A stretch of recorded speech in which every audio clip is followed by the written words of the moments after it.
చిన్నప్పుడు చేయి పట్టుకుని నేను ఉన్నానని ధైర్యం ఇచ్చారు. ఇప్పుడు అదే కూతురు కష్టమని వస్తే అవమానంగా చూస్తున్నారు.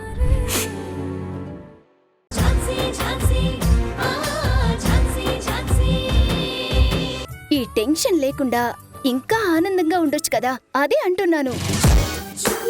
అంతేగాని నేను తెప్పించే బిర్యానీ గురించి నువ్వు కకృతి పడతావని కాదు. అలా చూడకురా. గౌతమ్ సార్ బయటకొచ్చిన దగ్గర నుండి నాకింకా ఆయన తప్ప వేరే ఆలోచనే రావట్లేదు. అందుకే ఆ పని నిన్ను చేయమని చెప్తున్నాను. ప్లీజ్ రా, సిస్టర్ కోసం ఆ మాత్రం చేయలేవా? సరే చూస్తాను, ఏం చేస్తాం, తప్పదుగా. Okay bye.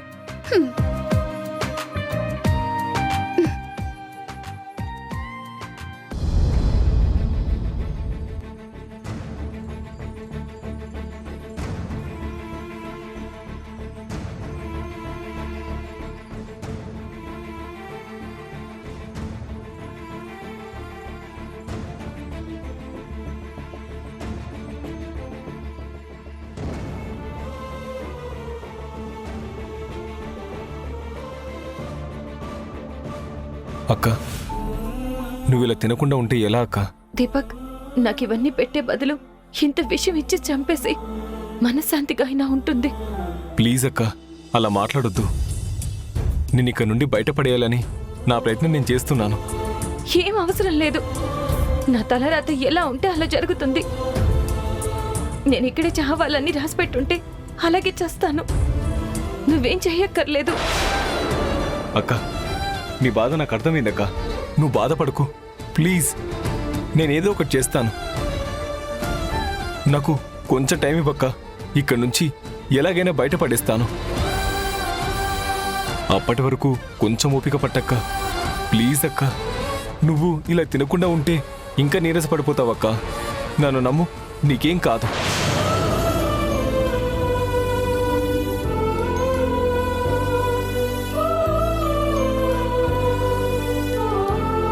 అయినా నువ్వు వాళ్ళ మనిషివి కదా, నా గురించి ఎందుకు అంత తపన పడుతున్నావు? అదేంటక్క అలా అంటావు?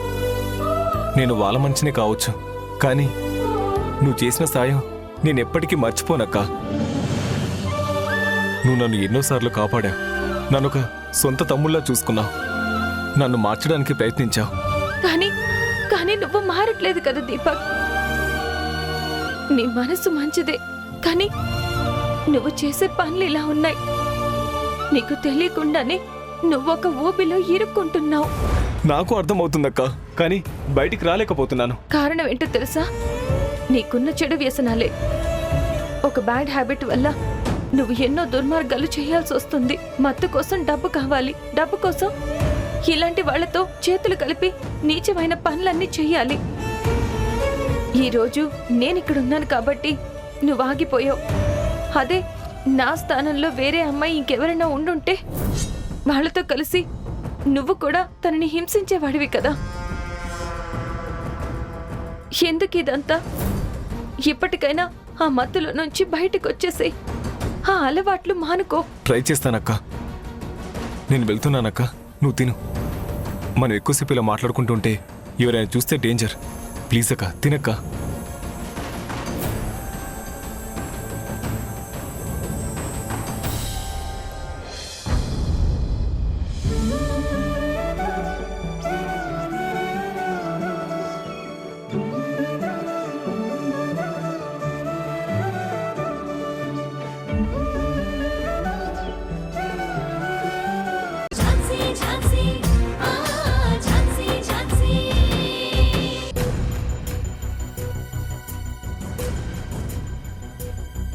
ఏమండి, గౌతమ్ బాబుకి ఇప్పుడు ఒకసారి ఫోన్ ట్రై చేయనా?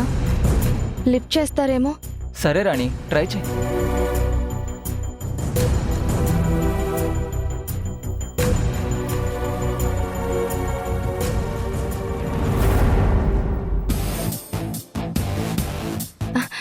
ఏమండి, బాబు వచ్చేసారు. Sir welcome sir. Welcome. Thank you. Welcome sir. Sir welcome sir. Sir welcome sir. Thank you. Sir welcome. Thank you. మీరు మళ్ళీ ఇదే స్టేషన్కి ఛార్జ్ తీసుకున్నారా సార్? అవును రాజా. సార్ చాలా సంతోషంగా ఉంది రాజు. ఈ డ్రెస్ వేసుకుంటే తల్లి కొంగును చుట్టుకొని పిల్లవాడు ఆడుకుంటున్నంత ఆనందంగా ఉంది. ఈ యూనిఫామ్ నా జీవితానికి ఒక అర్థం ఇచ్చింది. ఈ యూనిఫామ్ ఒక బాధ్యత, ఒక గౌరవం, అన్నిటికీ మించి ఆనందం. ఇటువంటి ఆనందానికి ఎన్నో రోజులు దూరం అయ్యాను నేను. మీరే కాదు సార్, మేము ఈ స్టేషన్కి వచ్చే జనం అందరూ మిమ్మల్ని మిస్ అయ్యారు. సార్, మీరు యూనిఫామ్ వేసుకుంటే స్టైల్గా కాదు, స్ట్రిక్ట్గా న్యాయం కనిపిస్తుంది. ప్రజలకు న్యాయం జరుగుతుందనే నమ్మకం కనిపిస్తుంది. Welcome sir. రాణి, మీరేంటి ఇక్కడ? అక్క గురించి కంప్లైంట్ ఇద్దామని వచ్చాం బావా. కానీ మీకు ఒక మాట చెప్పిస్తే మంచిదని ఆగాము. అందుకే మీకు కాల్ కూడా చేశాం, కానీ మీరు లిఫ్ట్ చేయలేదు. అది హెడ్ ఆఫీస్లో ఉన్నాను రాణి, అందుకే లిఫ్ట్ చేయలేకపోయాను. పర్లేదు బావా. రాణి, నేను ఛార్జ్ తీసుకున్నా తీసుకోకపోయినా ఫస్ట్ ప్రయారిటీ ఝాన్సీ విషయమే ఉంటుంది. కానీ ఇన్ని రోజుల తర్వాత ఛార్జ్ తీసుకోగానే ఫస్ట్ కేస్ అదే కేసు రావడం కొంచెం బాధగా ఉంది. పర్లేదు, కంప్లైంట్ ఇవ్వు రాణి. మాధవ్ సార్ చూడు. అలాగే సార్. రాణి, అక్కడికి వెళ్ళి కంప్లైంట్ ఇవ్వండి. పదండి. మాధవ్ సార్, ఝాన్సీ గారి బండి కనిపించిందని అన్నావు. అది నార్మల్గా పార్క్ చేసిందా లేక ఏదైనా యాక్సిడెంట్ అయినట్టుగా ఉందా? సార్, అది చీకట్లో అంతగా నోటీస్ చేయలేకపోయాను, కానీ ఇక్కడ యాక్సిడెంట్ జరిగినట్టు ఏమీ లేదు సార్. బండి నీట్గా ఉంది, మరి అంత ప్రాపర్గా అయితే చెక్ చేయలేదు సార్. ఒక పని చేయి, ఇప్పుడు రాణి వాళ్ళు కంప్లైంట్ ఇవ్వగానే ఆ సైట్కి వెళ్ళి ఒకసారి బండి చూడాలి. అక్కడ వర్క్ మొత్తం ఫినిష్ అయ్యాక బండి స్టేషన్కి మూవ్ చేసేలా చూడు. Okay sir. ఎక్కడ ఎలాంటి చిన్న తప్పు కూడా జరగకుండా చూడు. అన్ని రూల్స్ ప్రకారమే జరగాలి. అన్నట్టు ఇంకోటి, ఆ area traffic police station head ఎవరో, అలాగే ఆ రోజు చుట్టుపక్కల ట్రాఫిక్ కానిస్టేబుల్స్ డ్యూటీలో ఎవరున్నారో కనుక్కో. I want all the information. నాకు మొత్తం కావాలి. చిన్న గుండు పిన్ని లాంటి విషయాన్ని కూడా వదలకండి. అలాగే సార్. రాజు సార్, నీకు ఝాన్సీ మేడం నంబర్ నుంచి వచ్చిన లాస్ట్ కాల్ ఎవరిది, ఏ నంబర్ నుంచి వచ్చింది, ఝాన్సీ మేడం మొబైల్ ఎప్పుడు స్విచ్ ఆఫ్ అయింది, అలాగే లాస్ట్ ట్రేస్ అయిన సిగ్నల్ ఏ టవర్ నుంచి వచ్చిందో, ఇలా మొత్తం ఇన్ఫర్మేషన్ కావాలి. Come on, quick go. Okay sir.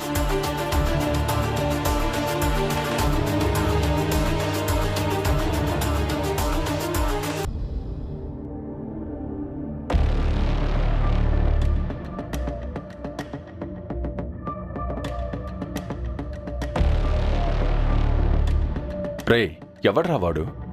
ఇంతకుముందు ఫోన్ చేసింది ఇతనే.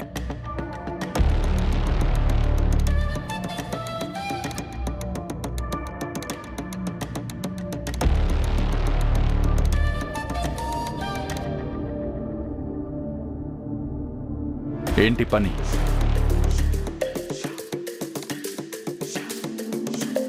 వీడు కోర్టులో నోరు విప్పకూడదు. ఎవరు ఎంత అడిగినా, ఎన్ని రకాలుగా ఇబ్బంది పెట్టినా వాడు మాత్రం నోరు తెరవకూడదు. మౌనవ్రతం చేయొద్దంలే. వీడు నోరు విప్పాలి.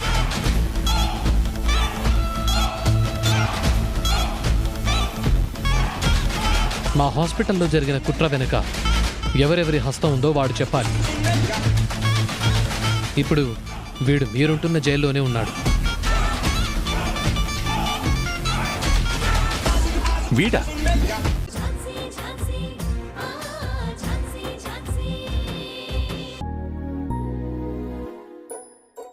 గౌతమ్ సార్ వస్తానన్నారు, కానీ నిజంగానే వస్తారా లేక నేను కోపంగా ఉన్నానని అలా అన్నారా? ఒకసారి కాల్ చేసి చూద్దాం. మధ్యాహ్నం లాగా వెయిట్ చేయించి లాస్ట్కి నో చెప్తే అమ్మో, అది ఊహించడానికి చాలా ఇబ్బందిగా ఉంది.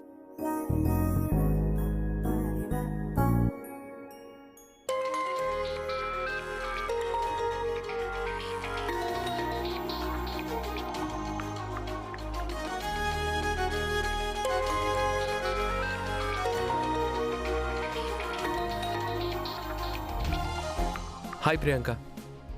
Gautam sir, hi sir. Late అయ్యానా ప్రియాంక? లేట్ అయినా పర్లేదు సార్, మీరు రావాలే కానీ మీకోసం ఎంతసేపైనా వెయిట్ చేస్తాను. సారీ ప్రియాంక, ఆఫ్టర్నూన్ రానందుకు అలాగే టెన్షన్లో కొంచెం హార్ష్గా మాట్లాడాను. No no no no, it's all right sir. నేనే మిమ్మల్ని జాయినింగ్ డే రోజు డిస్టర్బ్ చేసి ఉండాల్సింది కాదు. Sorry sir. ఇంతకీ ఏం ఆర్డర్ చేయను? సార్, నా టేస్ట్ మీకు తెలుసు కదా, మర్చిపోయారా ఏంటి? లేదు, గుర్తుంది.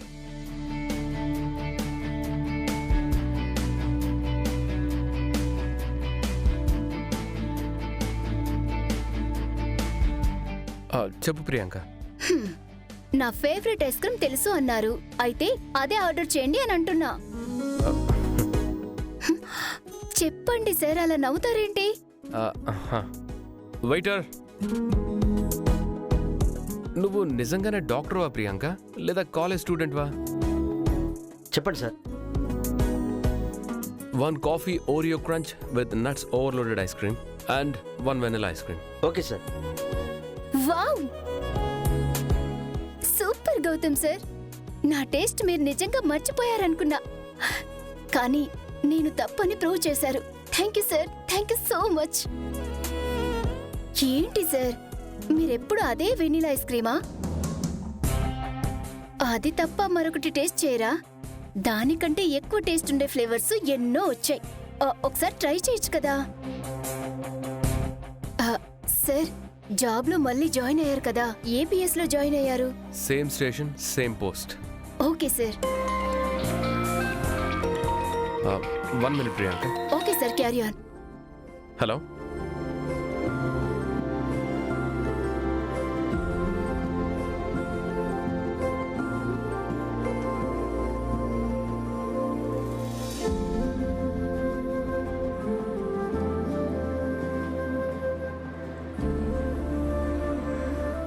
Madam, me order. Thank you.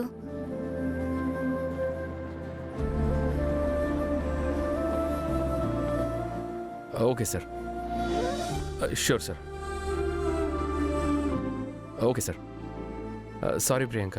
It's okay sir. Sir, me vanilla ice cream వచ్చింది.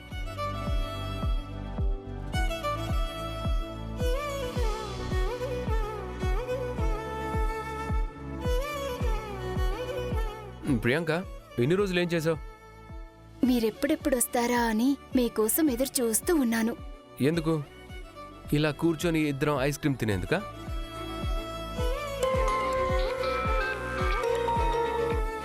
హలో రాజ్ గారు, చెప్పండి. Sir, Jhansi madam mobile on అయినట్టు సిగ్నల్ ట్రేస్ అయింది. Same location, same tower sir. Is it? Yes sir. నేను వెంటనే స్టార్ట్ అవుతున్నాను.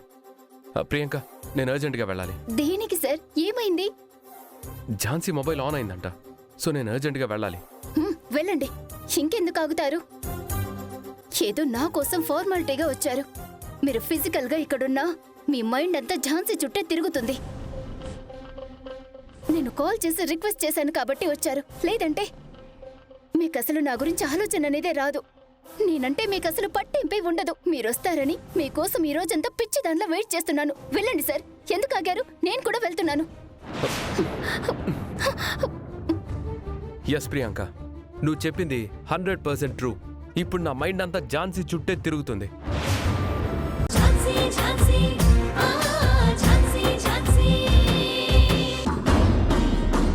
చంద్ర, నువ్వేం టెన్షన్ పడుకో, నేను ఒకసారి ప్రియాంకకి కాల్ చేస్తాను. సరే వదిన. సరే, నువ్వు తీసుకెళ్ళు. త్వరగా, కొంచెం ఫాస్ట్గా పదండి.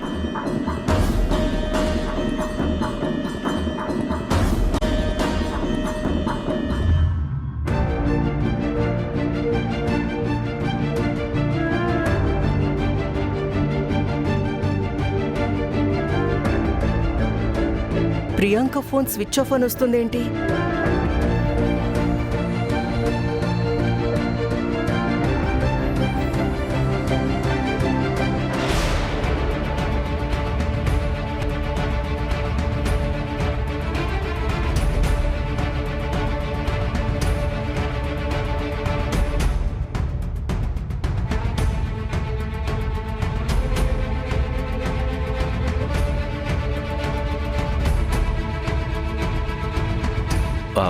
వదినా, ప్రియాంక ఫోన్ కలిసిందా? లేదు చంద్ర, ఫోన్ కలవడం ఏంటి? వాళ్ళు హాస్పిటల్లో లేరా? లేరండి. ఈ రోజు హాస్పిటల్కి కృష్ణప్రసాద్ గారు కానీ ప్రియాంక కానీ ఎవరూ రాలేదంట. ప్రియాంకకి ఫోన్ కూడా చేశాను, స్విచ్ ఆఫ్ అని వస్తుంది. అనయ్య ఇప్పుడు ఎలా? పోనీ నీకు తెలిసిన వేరే హాస్పిటల్ ఏదైనా ఉందా? పద్మను అక్కడికి తీసుకెళ్దాం అన్నయ్య. చంద్ర, నువ్వు టెన్షన్ పడకు. నేను ఒకసారి కృష్ణప్రసాద్కి ఫోన్ చేస్తాను.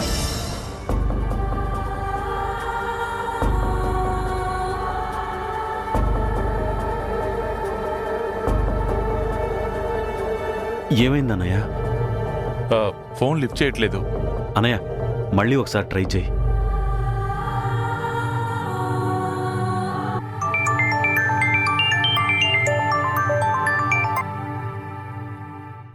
హలో ధనంజయ్ గారు, చెప్పండి. హలో కృష్ణప్రసాద్ గారు, మీరు ఎక్కడున్నారు? నేను ఒక ఇంపార్టెంట్ పని మీద బయటికి వచ్చాను. అవునా? ప్రియాంక కూడా హాస్పిటల్కి రాలేదా? లేదండి, ఈరోజు వాళ్ళు కోర్టుకు వెళ్ళారు. చెప్పండి, పర్లేదు. Anything urgent? అవునండి, మా మరదలు అదే చంద్ర భార్య ఉంది కదా, తను మీ దగ్గర ట్రీట్మెంట్ తీసుకుంటుంది కదా. అవునండి. తనకి ఉదయం నుంచి వామిటింగ్స్ అవుతూ కళ్ళు తిరుగుతున్నాయి అంటుంది. మనిషి కూడా చాలా నీరసంగా ఉంది. అందుకే లేట్ చేయకుండా మీ హాస్పిటల్కి తీసుకొచ్చాము. ధనంజయ్ గారు, మీరేం భయపడకండి. డాక్టర్ సునీతి గారు ఉన్నారు. I will speak to her. ఇంకొక గంటలో ప్రియాంక, మనోజ్ కూడా వస్తారు. ఇఫ్ ఎనీథింగ్ అర్జెంట్ నేను కూడా వస్తాను. మీరేం వరీ కాకండి. థ్యాంక్ యూ సో మచ్ అండి.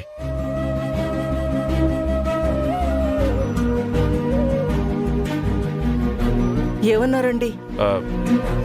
డ్యూటీ డాక్టర్ ఉన్నారంట, తనతో మాట్లాడి ట్రీట్మెంట్ వెంటనే స్టార్ట్ చేస్తానని చెప్పారు. 1 అవర్లో ప్రియాంక కూడా ఇక్కడికి వస్తుందంట. అన్నయ్య థ్యాంక్స్ అన్నయ్య. రే, థ్యాంక్స్ దేనికిరా? ఇలా చిన్నదానికి టెన్షన్ పడిపోతే ఎలా రా? ఇప్పుడు కొంచెం ధైర్యం వచ్చిందండి. ఎప్పుడూ సరదాగా ఉంటూ ఆట పట్టిస్తూ ఉండే చంద్రలో కూడా ఇంత భయం, ప్రేమ, ఆప్యాయత, టెన్షన్ ఇవన్నీ కూడా ఉన్నాయా? తండ్రి కాబోతున్నాడు కదా, ఇంకా ముందు ముందు అన్ని ఫీలింగ్స్ వస్తాయి. ఇంతకీ ప్రియాంక ఎక్కడికి వెళ్ళిందంటండి? ఏదో కేసు ఉందని కోర్టుకు వెళ్ళిందంట. ఆహా.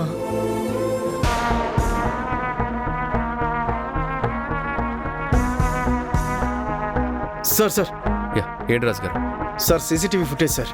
ఓకే, చెక్ చేద్దాం. సరే సార్.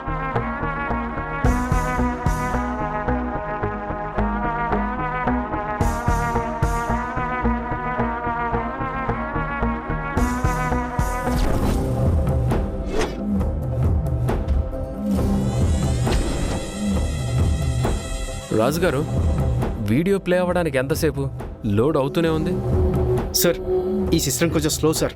వచ్చేస్తుంది సార్, 1 నిమిషం. సార్ లోడ్ అయింది సార్. రాజుగారు సార్ ప్లే చేయండి. యా.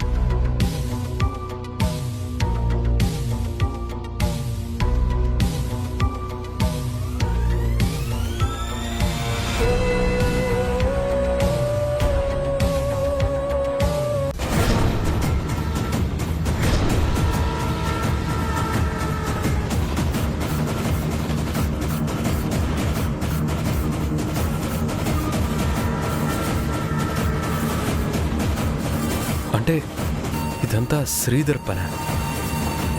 సార్ ఇతను రాణి భర్త శ్రీధర్ కదా? అవును మాధవ్ గారు. మరి అతను టామ్తో మాట్లాడుతున్నాడేంటి?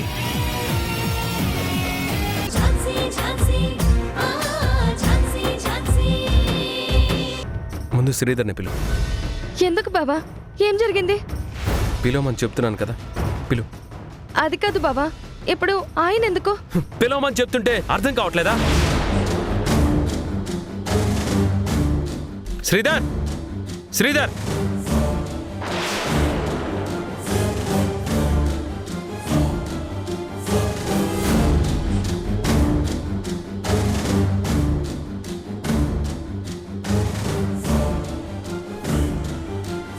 సార్ ఇక్కడే ఆగిపోయారండి సార్, లోపలికి రండి. ఝాన్సీ అక్కడ.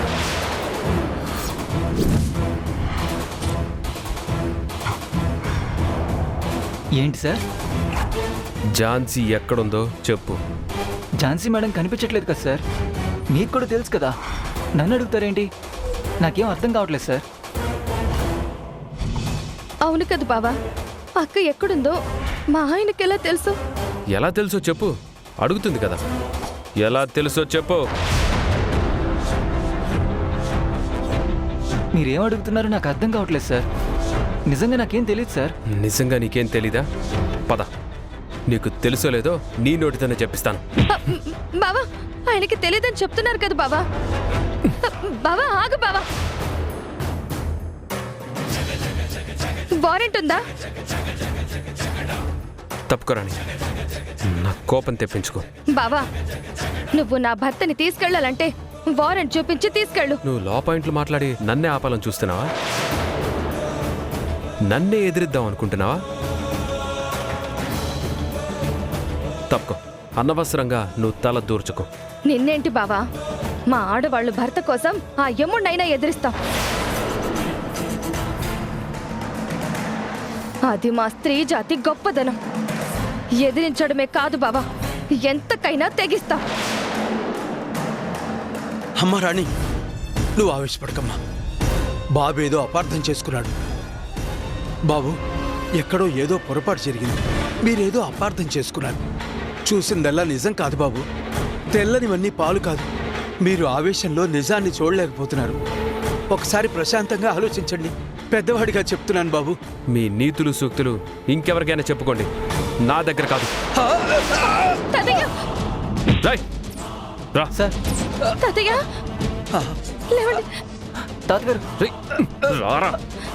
బావా, ఏం చేసావో నీకైనా అర్థమవుతుందా? వయసులో పెద్దయినని కూడా లేకుండా అలా నెట్టేశావు. ఇలా చేస్తుంది నువ్వు కాదు బావా. నేనేం చేస్తున్నానో కాదు, నువ్వేం చేస్తున్నావో నీకు అర్థం కావట్లేదు. మీ ఆయనకి ఝాన్సీ గురించి తెలుసు. నేను చెప్తుంటే నీకు నమ్మకం లేదు కదా. మీ ఆయన ఏం చేశాడో నీకు ఇప్పుడే చూపిస్తానుండు. ఈ వీడియో చూసి అప్పుడు మాట్లాడు. చూడు.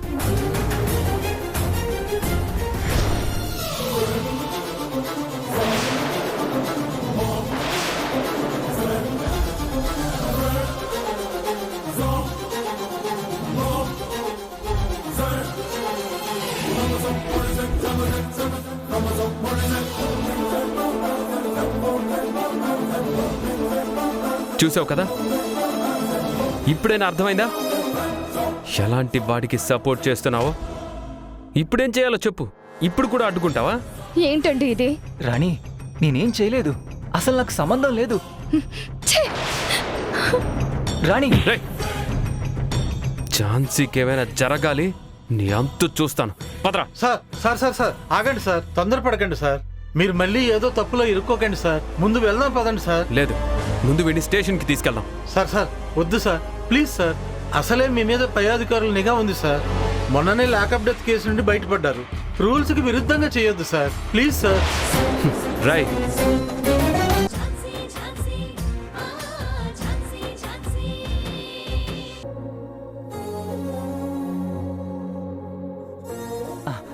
థ్యాంక్స్.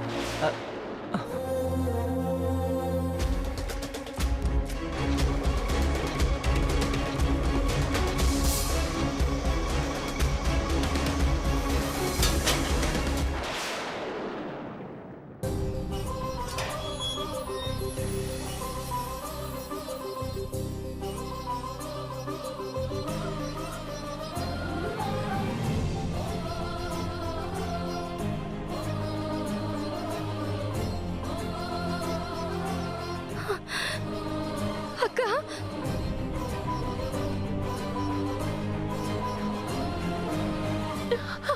అక్క, అక్క, అక్క,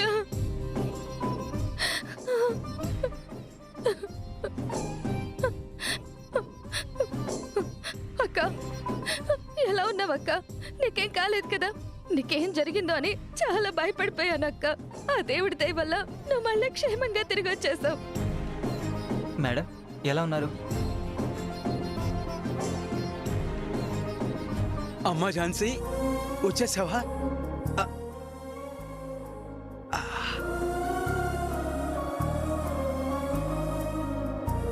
నీకేం కాలేదు కదా తల్లి? ఏం కాలేదు. అమ్మ రాణి, ముందు కొంచెం అమ్మాయిని కూర్చొనివ్వండి. ఇప్పుడే కదా వచ్చింది. కొంచెం ప్రశాంతంగా ఉండనివ్వండి. మీ ప్రశ్నలతో విసిగించకండి. తర్వాత తీరిగ్గా చెప్తుంది.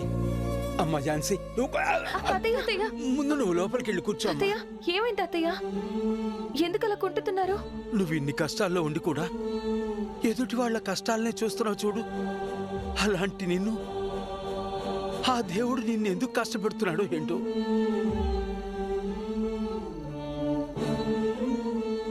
అసలు ఆ దేవుడికి మనసే లేదు, నీ పైన జాలే లేదు తల్లి. అయ్యో, అదేం లేదు తాతయ్య.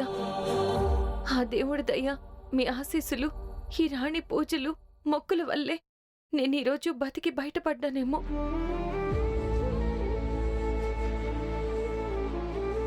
లేదంటే ఏమైపోయేదన్నో తలుచుకుంటేనే భయంగా ఉంది.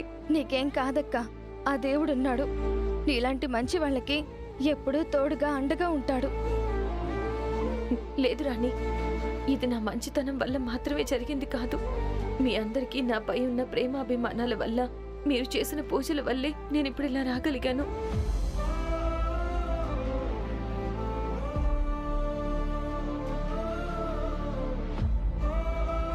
మీకేం కాదు మేడం. రాణి చెప్పినట్టు ఆ దేవుడు మీకు నిజంగానే అండగా ఉన్నాడు. మీ కష్టాల్ని ఇప్పుడే కాదు, ఎప్పుడూ వింటూనే ఉంటాడు. రండి, దిష్టి తీస్తాను.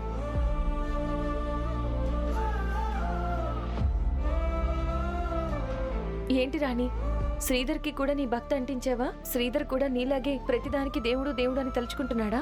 అక్క, తప్పు తప్పు.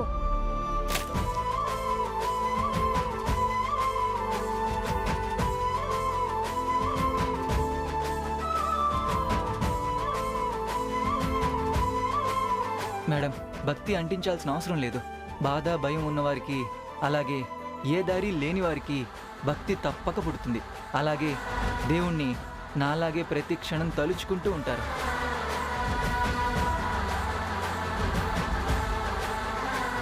అమ్మయ్యా రాణి, మొత్తానికి నవ్వేశావు.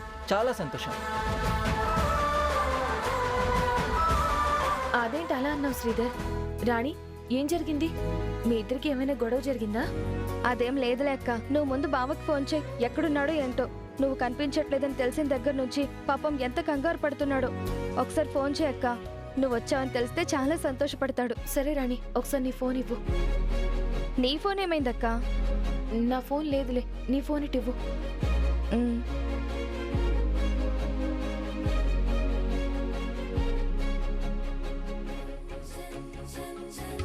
సారీ.